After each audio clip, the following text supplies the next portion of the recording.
Hi mga kalulu, dito nga sa lugar namin sa Tondo may isang takoyaki na talagang pinupuntahan at binabalik-balikan ng mga tao. Yung tipong unang kagat, mapapalulugas sarap. Dito lang yan sa Tatsuka Takoyaki. Konting tiyaga lang sa pila, huwag kang magagalit. Pero pag natikman mo, talagang quality. Sa halagang 100 pesos, 10 plus 2 equals 12. May tatlong klaseng flavor kang pagpipilian. Octobits, ham and cheese, and crab. Dito lang yan sa Rojas Street, Velasquez, Tondo, Manila. Sa may Rojas, palengke lang siya katabi mismo ng Papa Burger. Ano, takoyaki ba hanap mo? Tara, puntahan na natin! Ayun o. Magkano yung takoyaki nyo, madam? Yung ganito karami? 100 pesos lang po siya. May libre na siyang dalawa pag bumili ka ng 100 pesos.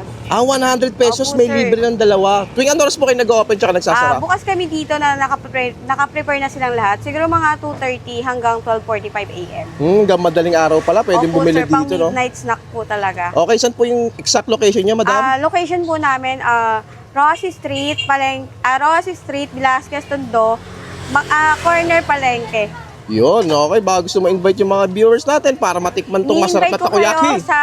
Ini-invite ko kayo na kalulu followers na dayuhin ang isa sa pinakamasarap na Tatsuka Takoyaki dito sa Tondo. Yun, sige madam, titikman natin to.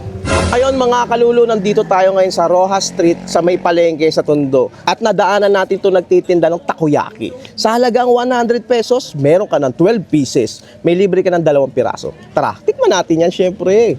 Ayun no, sa mga mahihilig sa takoyaki dyan no. Panalong panalo, tsura pa lang. Nakakagutom, di ba? Sige ba? Yung lasa ng takoyaki nila is quality pero affordable. Ganito yung masarap na takoyaki lalo na pag midnight snack, movie time.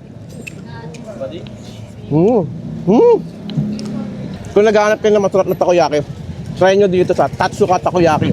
Panalong panalo yung lasa.